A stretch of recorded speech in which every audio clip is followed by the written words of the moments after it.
Bonsoir à tous et bienvenue dans votre journal. Au sommaire de l'actualité, la grève générale. C'est donc une édition spéciale qui sera entièrement consacrée que nous vous proposons. Et pour en parler avec nous ce soir, El Mamouni Mohamed Nassur, qui est porte-parole des cadis du Grand Cadi à Mayotte. Bonsoir. Bonsoir. Avec nous également El Anziz Amidou, secrétaire départemental de l'UDFO. Bonsoir El Anziz. Bonsoir. Et également Aboudou Moursali, délégué syndical CGT BFC. Bonsoir madame, bonsoir Mayotte. Alors la ministre des Outre-mer est repartie hier, laissant derrière elle incompréhension, mécontentement et colère pour beaucoup de Mahorais. Conséquence, Mayotte s'est embrasée ce matin. Blocage, caillassage, cambriolage, agression. La grève générale a viré à la guérilla urbaine. Les forces de l'ordre ont été mises à contribution tout au long de la journée. Une situation que beaucoup craignaient et qui a fait suite à l'opération Escargot qui s'est tenue ce matin. En marge du mouvement, des jeunes en ont profité pour semer le chaos et affronter la police aux quatre coins de l'île. Les explications dans ce sujet signées Abbas Alidi, Pierre Bellucci et Leslie Vimni. 6 heures ce matin, des élèves empruntent la barge afin de se rendre dans leurs établissements respectifs en Grande Terre. Problème, arrivé sur place, l'opération Escargot liée à la grève générale ne permet pas au bus d'acheminer les élèves. Et dès les premières minutes, les jeunes s'agacent à l'image de cette étudiante à l'université. Une fois arrivé sur Mamoudzou, on nous apprend qu'il n'y a pas de bus qui pourront accéder jusqu'à l'université. Du coup, c'est problématique pour nous. Premièrement, nous, on comprend très bien pourquoi ils font la grève. Parce qu'ils nous disent que chaque fois, la dernière fois, ils nous ont dit que c'est pour notre intérêt. Parce qu'eux, ils ont déjà des boulots. Ils font tout ça pour nous, pour notre avenir et tout. On comprend certes, mais d'un côté, nous trouvons quelque part que c'est pas trop logique parce qu'ils nous disent c'est notre avenir et pourtant lorsqu'on va aller à l'école il n'y a rien. Du coup c'est contradictoire. Ces étudiants souhaitent à tout prix se rendre à Dembéni car les examens approchent. S'ils comprennent les revendications des grévistes, ils veulent avant tout réussir leur scolarité. C'est notre premier devoir, si on le rate, on a 0 et c'est pas possible. C'est juste pas possible. On veut des bus, au moins qui nous ramènent jusqu'à Tararano et de là, qu'il y ait un bus qui nous prend. Mais on est là, on est coincé, on n'a pas de barge, on n'a pas de bus. On fait quoi? Et si on nous agresse, qu'est-ce qui va arriver? Ça sera de leur faute. Nous, on n'est pas contre la grève, mais il faut qu'ils pensent aux étudiants, il faut qu'ils pensent à nous. Ils se battent pour notre futur. Mais si on n'étudie pas, quel futur ils nous attendent? En fait, on est arrivé à l'arrêt de bus, on s'est préparé, on s'est réveillé à 4 h du matin. On arrive, on nous dit qu'il n'y a pas de bus. Nous, on comprend que nos parents, ils font la grève, mais c'est aussi notre avenir qui est en jeu. Regardez, aujourd'hui, on est dehors, on fait rien. Qu'est-ce qu'on va faire? Regardez, maintenant, on barre les routes. C'est ça ce qu'ils veulent comme pour notre avenir. Nous, on voudrait juste comprendre. Dès 6h30, la situation dégénère. Les barges sont bloquées, tout comme les routes menant au chef-lieu. Des bandes de jeunes en profitent alors pour assaillir le rond-point du Baobab. Les forces de l'ordre sont contraintes d'intervenir, mais la situation vire rapidement à l'affrontement. Caillassage faisant tout genre, mais aussi premier cambriolage et autres agressions. La situation dégénère et ces jeunes qui se sont greffés au mouvement nous en expliquent quelques raisons. Moi je fais la grève, je ferme la route jusqu'à si on nous dit ça, ok, on a des bus demain ou après-demain. S'il n'y a pas de bus, on n'ouvre pas. S'il y a des bus, c'est bon. Ouais, ça peut vraiment aller loin. En 2011, on a perdu un frère. On a perdu un frère, là, je sais pas si on pourrait perdre 2 ou 3 ou 4 ou 5, on sait pas. Mais on aimerait bien que, tu vois, que ça s'arrête, que la vie moins chère, ça s'arrête, quoi. On a envie de manger, bien manger pour être en bonne santé, quoi. Et là, il n'y a pas de course à la maison, c'est le chômage, la galère. Les jeunes, ils sont pas à l'école, ils travaillent pas, tu vois. Ça, tout ça, c'est, moi, je dirais que tout ça, c'est l'État qui fait ça, quoi. C'est à eux de gérer la population et ils gèrent pas. Les syndicats avaient prévenu, 2015 n'est pas 2011. Alors que la grève contre la vie chère était relativement concentrée, aujourd'hui les points de conflit éclosent aux quatre coins de l'île. Cavani, rue du Commerce, Doujani, Ongoujou, Ajangwa, Kungu. En marge de l'opération Escargot, les affrontements et autres barrages se multiplient. Mayotte s'embrase et la préfecture appelle à la plus grande vigilance, car le mouvement de grève a laissé place à de véritables scènes de guérilla urbaine. On est inquiet, inquiet. Bon, c'est tout comme tout papa de famille, il faudrait que les gamins rentrent dans leur famille. Il ne faudrait pas que les gamins sortent dans les rues comme ça, c'est pas possible. On ne peut pas admettre que des gamins sortent dans les rues. tu restes là-bas. Voilà, il ne faut pas que les gamins sortent dans les rues. Pardon, excusez-moi. Voilà. Voilà. Alors, moi, je demanderai, d'ailleurs, je commence à demander depuis hier, que les élus se retrouvent ensemble, politique, monde économique. Parce qu'au-delà de l'aspect, ces manifestations, ces confrontations de rue qui est tout à fait dommage et déplorable. Aux alentours de 14h30, le préfet Seymour Morsi a accosté en Grande Terre afin d'y rencontrer l'intersyndicale. Une rencontre après plusieurs heures d'embrasement qui était fortement attendue par les syndicats, mais surtout par l'ensemble de la population. Alors on a vu les images, on est revenu un petit peu sur la journée d'aujourd'hui. Je vous propose El Aziz et également Aboudou Moursali. Comment ça s'est passé? C'était quoi le mot d'ordre? On a entendu parler de cette opération escargot avec ces blocages. Est-ce que vous êtes satisfait de cette journée? Écoutez, être satisfait, oui, on est satisfait du rapport de force, oui. Mais être satisfait des affrontements, non. Parce que c'est pas nous qui sommes responsables des affrontements. Ça, ce sont des choses qui se passent à marge de la manifestation. Donc, on ne peut pas nous tenir pour responsables des gens qui s'attroupent pour faire des émeutes et tout ça. Ça ne va pas nous décourager, nous. Parce que nous, on a notre lutte. On a notre rapport de force à continuer à construire. Et ce rapport de force-là, on a envie que ça porte des fruits. Donc, aujourd'hui, les responsabilités, elles sont du côté de l'État. C'est à l'État de s'occuper de ces enfants errants, de ces enfants-là qui ne savent pas quoi faire et tout ça. Voilà.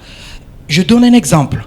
On pouvait anticiper et dire que les établissements scolaires resteront fermés tant qu'il y aura la grève générale par mesure de précaution.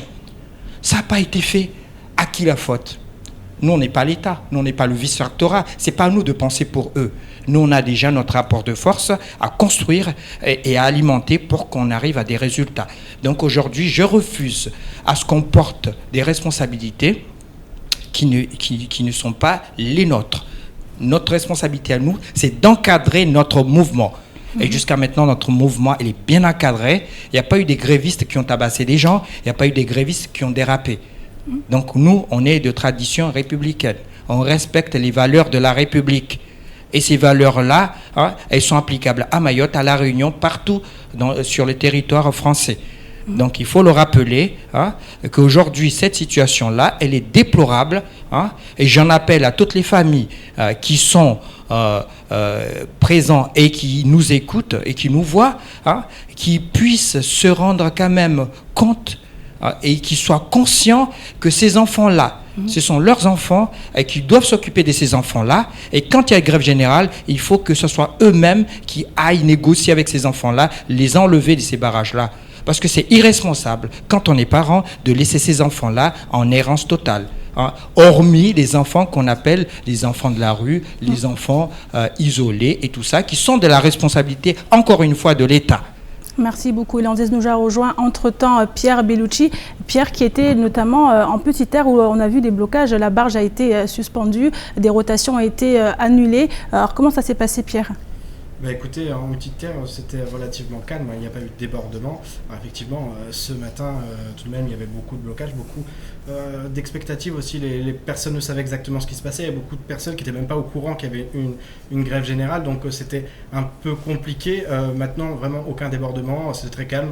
Je le disais ce matin en direct à la radio et à la télévision, c'était un jour ordinaire en Petite Terre, rien à voir avec ce qui se produisait en Grande Terre. Voilà, la journée s'est passée. Maintenant, il y avait ce blocage effectivement de la barge qui beaucoup de personnes sont rentrées également, sont rentrées chez elles. Alors maintenant, je me retourne à nouveau vers vous, Aboudou Moursali. Vous avez rencontré, on l'a vu à la fin de ce sujet, l'intersyndicale a rencontré le préfet. Qu'en est-il ressorti? Bonsoir. Juste pour rappeler une chose. À Maoré, on parle de Farantsam Nofu pour dire qu'il y a la France en chair. Mais je vais juste rappeler qu'au jour d'aujourd'hui, nous, l'intersyndicale, nous nous sommes bien rendus compte qu'il y a la France et nous, Mayotte, nous sommes la souffrance. Ça veut dire ce que ça veut dire. On n'est pas une France entière, on est une souffrance, mais à la fois on a des souffrances parce qu'on a des séquelles. tout s'applique, sauf ce qui devrait nous aider à avancer. Et encore une dernière fois, nous sommes allés à la rencontre du préfet en espérant qu'il allait y avoir des avancées, même si on savait déjà d'emblée qu'il n'y aurait rien, mais on avait toujours espoir parce qu'on est là pour négocier, on est là pour faire avancer les choses. Et on s'est rendu compte qu'on est confronté à un dialogue de sourds. Donc, on savait pertinemment que dès lors que la ministre nous a tourné le dos, il n'allait rien avoir de spectaculaire. Par conséquent, on a demandé à monsieur le préfet soit de faire venir le Premier ministre, soit de faire venir une délégation interministérielle, à savoir que chaque ministère a son domaine, donc chaque ministère envoie à Mayotte des gens qui sont mandatés, qui ont un mandat et de négocier et de signer les accords qui pourraient être entendus. Et vous l'avez obtenu, cette satisfaction? Mais écoutez, il nous a dit de faire... qu'est-ce qu'il a dit voilà, en fait, proposer une méthode de travail, alors que la méthode de travail, sauf erreur, c'est pas aujourd'hui qu'il devrait nous la demander, cette méthode. Parce que la méthode en elle-même, elle y est déjà. À savoir que dans tous les services des administrations locales, aussi bien centralisées que décentralisées, on a ce qu'on appelle les DRH. Et ces DRH ont bien un suivi de carrière de chaque agent, qu'il soit en activité ou à la retraite. Donc pourquoi ne pas déjà tenir compte de ces éléments qui peuvent être une anticipation réelle, parce que c'est la traçabilité, c'est la vie du salarié. Donc eux déjà, ils peuvent déjà apporter une première solution par rapport aux interrogations que ces gens pouvaient se poser, et arriver sur place, il n'y aurait plus qu'à en tenir compte et conclure, au lieu de faire venir des émissaires à tout va pour passer des vacances, et à l'issue de ces rapports, en fait, il n'y a rien. Parce que même les rapports, on ne les a pas. On prenait juste l'exemple de ce qui s'est passé en septembre par rapport où nos délégués et nos secrétaires généraux étaient partis à Métropole. Jusqu'à aujourd'hui, ils n'ont pas encore eu le compte rendu. Donc, est-ce qu'il y a un sérieux? On se pose encore la question. Merci beaucoup Aboudou Morsali. Et hier, après avoir quitté Mayotte, Georges-Paul Langevin s'est rendu à La Réunion, interrogé sur la situation à Mayotte. Je vous propose d'écouter ses déclarations. Déclaration que la ministre a tenue lorsque on lui a demandé justement, Pierre, ce qui s'était passé, est-ce que le voyage à Mayotte s'était bien passé? On a eu nos confrères de La Réunion qui nous ont répondu. Tout à fait, Antenne Réunion nous a envoyé les images de sa réponse qu'on va entendre dans quelques instants. Et on a eu 2 jours assez intenses, on a bien travaillé. Je crois que ça a été un séjour utile, puisque nous avons eu beaucoup d'échanges, notamment avec les organisations syndicales et les élus. Et chacun a bien compris qu'il fallait du temps pour que les choses se mettent en place. Donc au total, pour moi, c'est un séjour qui a été plutôt utile. Il semble que le mouvement va continuer sur Mayotte? Je ne sais pas, vous me le direz demain.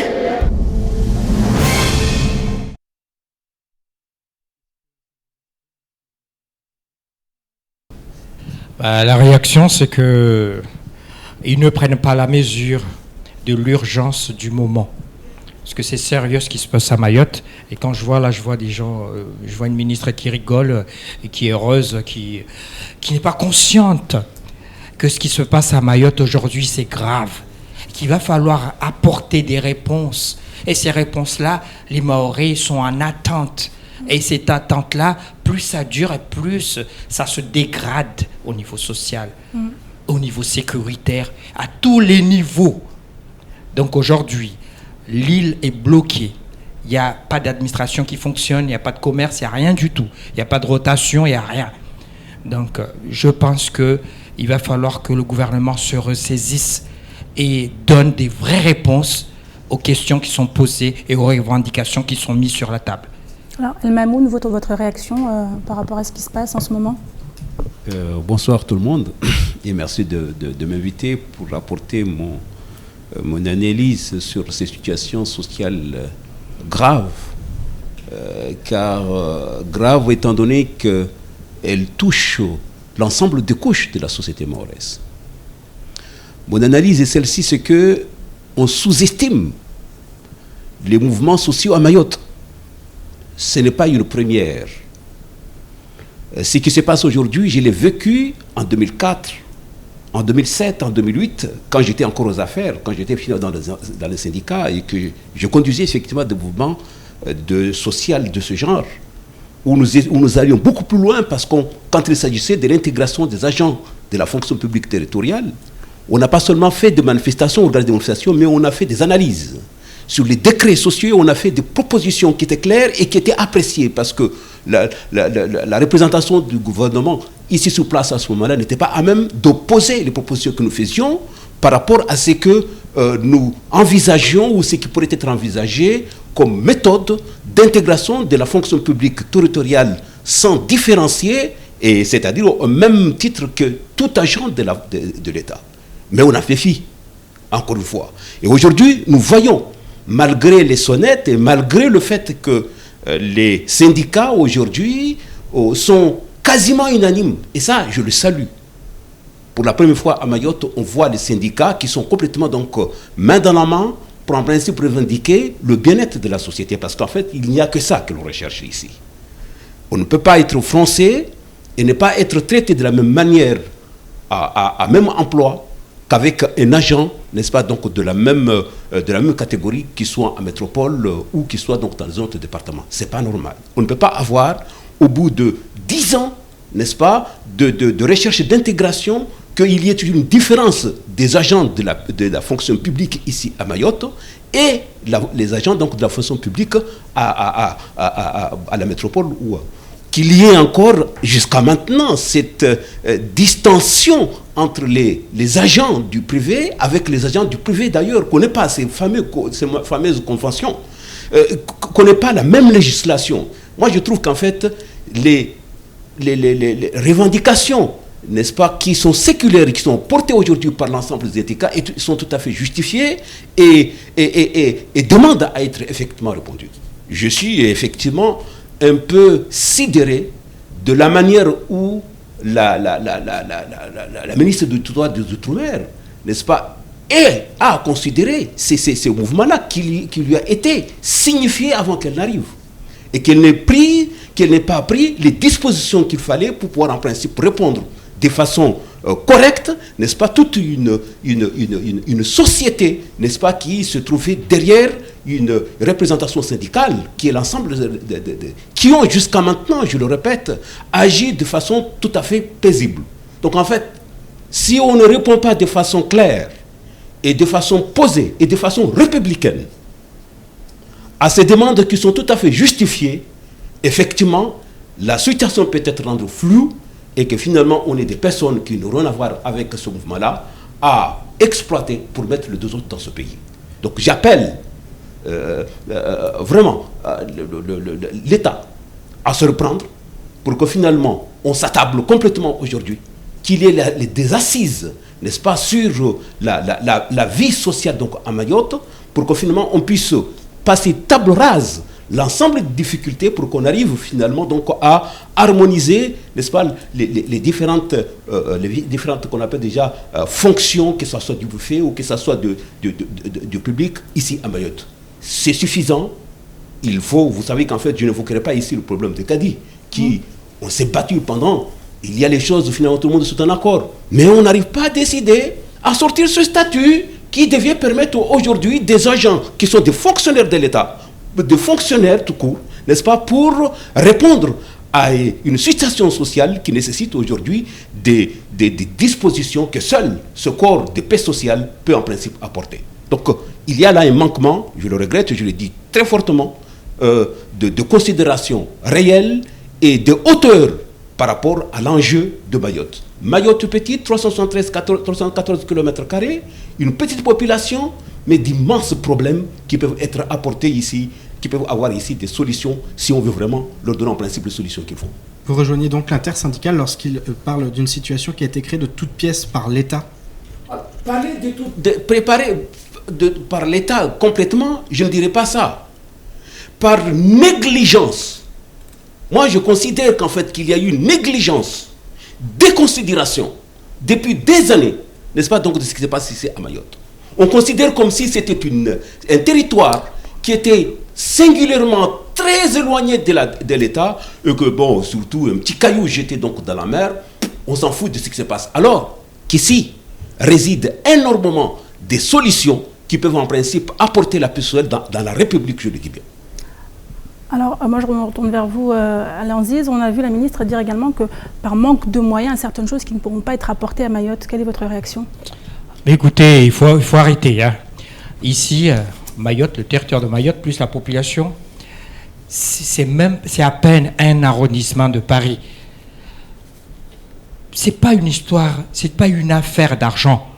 C'est un manque de volonté politique. Donc, il faut qu'on le dise. Soit ce gouvernement a besoin à ce que Mayotte se développe, ou bien aujourd'hui, la politique du gouvernement, c'est de retarder le développement de Mayotte. Donc moi je dis aujourd'hui, il faut qu'on arrête. Il faut qu'on dise la vérité aux Mahorais. Les Mahorais, en 2011, ont voté la départementalisation.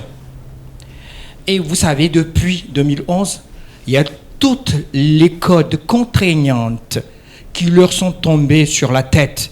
Que ce soit le code général des impôts, le code pénal, le code, tout ce qui est contraignant, tout ce qui va les amener à payer, à casquer, tout ça. Hein? Ça, on n'a pas eu d'adaptation, hein?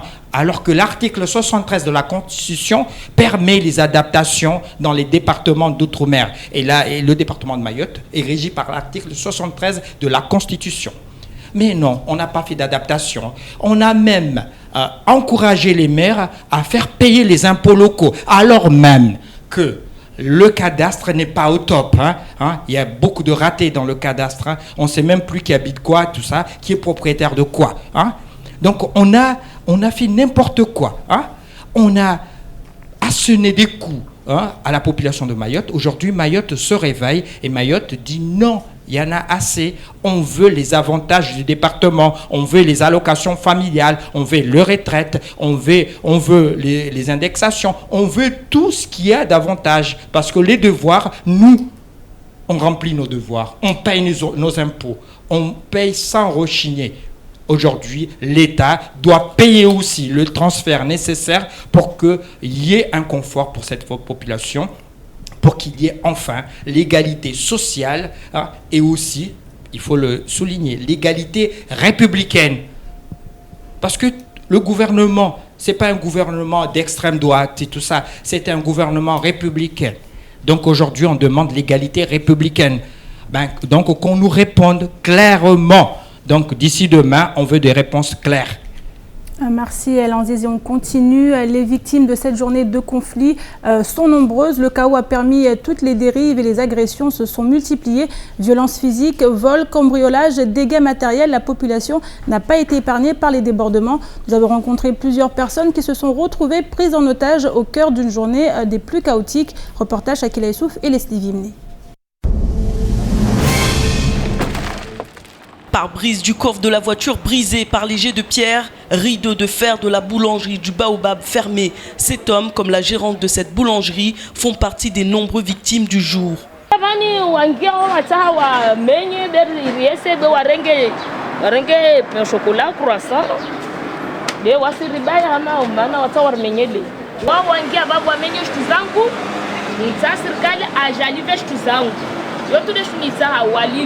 Waskara hara greve maana hiyo maisha tu pia be problemu irtabisha watu wajomizana shtuvani wangina walao waja wamenye na wahimenya serikali weka shururi livata shtuvani. Des passants Mzungu qui tentaient de se rendre en direction de Mamoudzou ont également été agressés et rackettés. Et même si certaines mères de famille sont venues récupérer leurs enfants sur les barrages, d'autres jeunes ont eu tout le loisir de s'opposer aux forces de l'ordre. Beaucoup de civils comme ces élèves n'ont d'ailleurs pas compris ce qu'il se passait réellement. Moi je comprends rien du tout là, je sais pas. Je voulais aller au lycée là mais je sais pas quoi faire. Je vais rentrer je pense et puis... En fait là normalement soit on fait le contour juste pour passer à Kawini et descendre, pas vraiment à Kawini mais environ, soit on rentre à la maison et... Pourquoi vous alliez où? Normalement moi j'allais au collège et lui il allait au lycée. Ouais. Et donc vu qu'il y a de la bombe à Grimaud là-bas, ça va être un peu difficile à passer et on va pas prendre trop de risques. Si beaucoup de parents, riverains, citoyens ou encore élèves de l'île disent comprendre et partager les revendications de la grève, la plupart ont été entraînés au cœur d'une situation qui a rapidement dégénéré. zepinene zepubeli zatulawo mndo zelongozi lati njema aukale mndu nguve mwana helikoli rangu asubuhi mndu aruhende ya mrenga dizeri mndu katujangu bilonda biarenge mwana mndu njofanya cheche ulando bo wanata wako zao nezirende hao watambi hao nezirende hao demana homsaja jaula halafu lewa inu tinjema mana wanashe wao ngwala tiziwawe maisha ya hao maudu kwa tujongwa jolelo wazaza hao cheche hao wa baba wao. Malgré quelques démonstrations de force des escadrons de la gendarmerie pour lever les barrages, le manque d'effectifs a permis au débordement de se multiplier, laissant une population totalement démunie à la merci des événements. Donc on a vu ces événements qui sont passés. Pierre, encore une fois, sur le terrain, c'était quand même assez compliqué. Oui, c'était très compliqué. Là, je me tourne vers vous, Aboudou Moursali. Ça a été très compliqué. C'est une situation... on l'a dit beaucoup de fois, il y avait ce spectre de 2011. C'est une situation que vous aviez imaginée En réalité, ce n'était pas vraiment ce qu'on avait envisagé.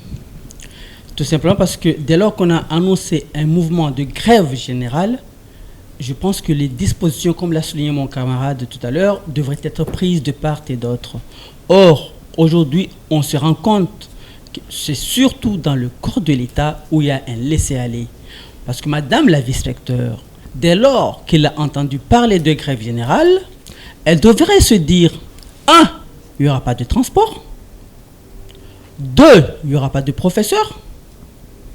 En conclusion, collège, lycée, école fermée. Vous pensez que s'ils auraient été fermés, ces jeunes qui n'étaient pas à l'école ne seraient pas allés dans la rue? Ah ben, attendez. Dès lors qu'elle aurait annoncé que les collèges et les lycées seraient fermés, je pense que les parents n'allaient pas envoyer leurs enfants à l'école. Mais pourquoi les parents envoient leurs enfants à l'école? Parce qu'ils pensent qu'il y aura de l'encadrement.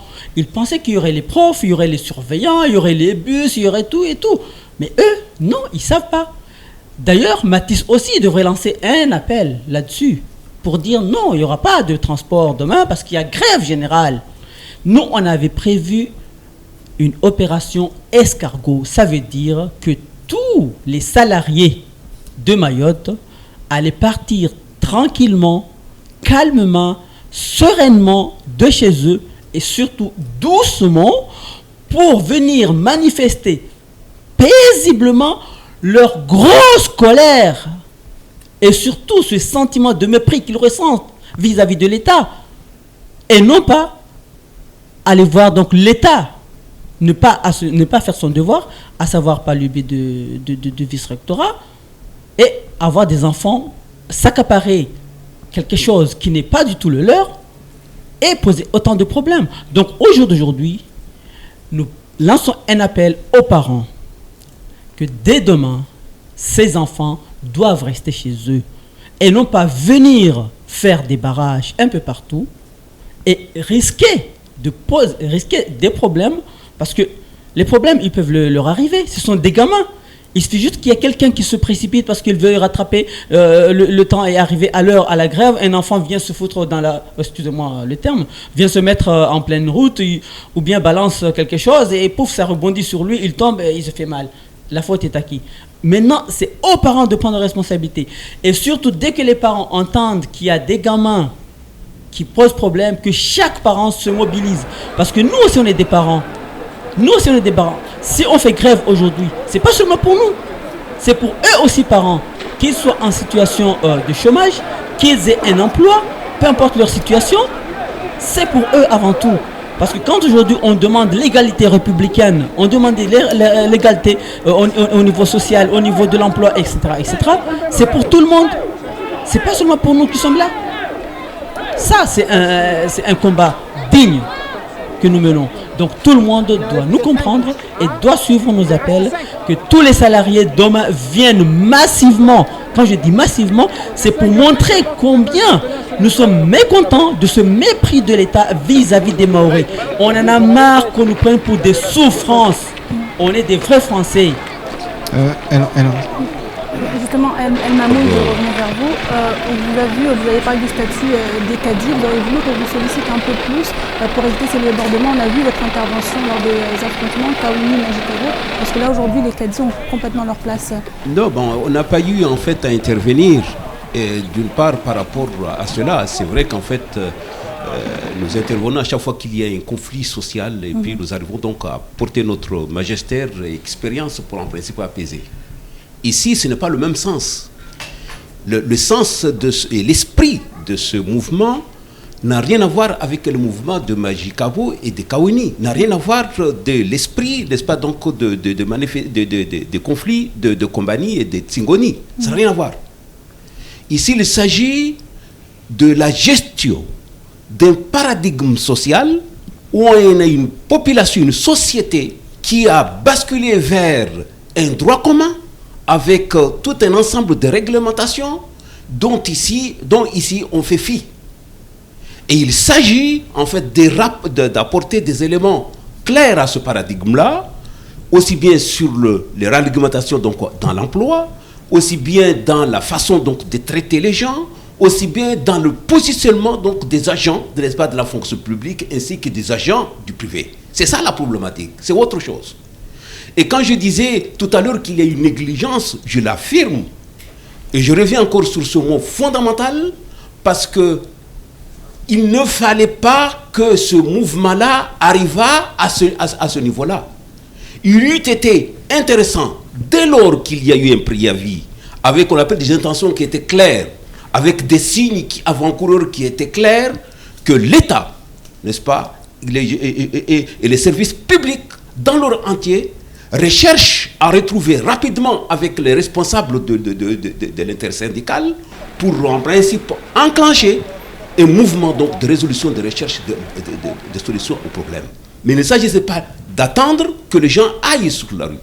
Malheureusement, c'est ce que je constate, c'est qu'ici on laisse toujours les gens aller jusqu'à la rue. On a l'impression qu'on veut en principe amener les gens, n'est-ce pas, donc à la faute.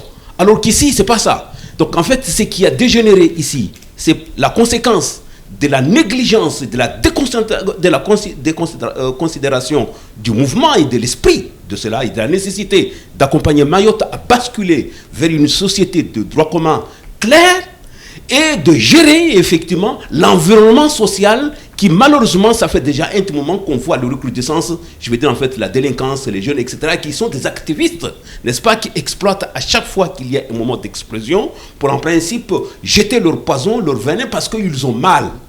C'est un problème extrêmement profond qui ne nécessite pas de dire qu'en fait, bon, nous avons apporté quelques éléments sur la base de revoyure, je ne sais même pas de quoi il s'agit, cette revoyure-là, n'est-ce pas, comme en fait réponse à des problématiques qui sont profondes, n'est-ce pas, d'une société en basculement, d'une société qui est en turbulence, qu'il faut en principe prendre en compte. Je l'ai dit parce que je connais complètement ce pays et le mouvement, je le comprends tout à fait puisque j'étais, n'est-ce pas, donc parmi les meneurs en fait. Il fut un temps quand j'étais encore dans les affaires et je comprends l'esprit. C'est la reprise complète des problèmes que nous avons posés il y a 10 ans en arrière qu'on n'a pas su répondre et qui aujourd'hui surgissent aujourd'hui avec une certaine violence.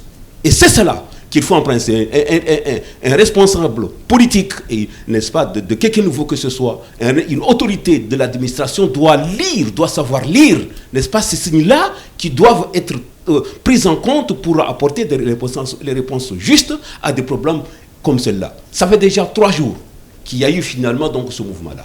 Le ministre est venu, il est parti. Mais quel signal on a donné qu'on appelle déjà à ce mouvement-là?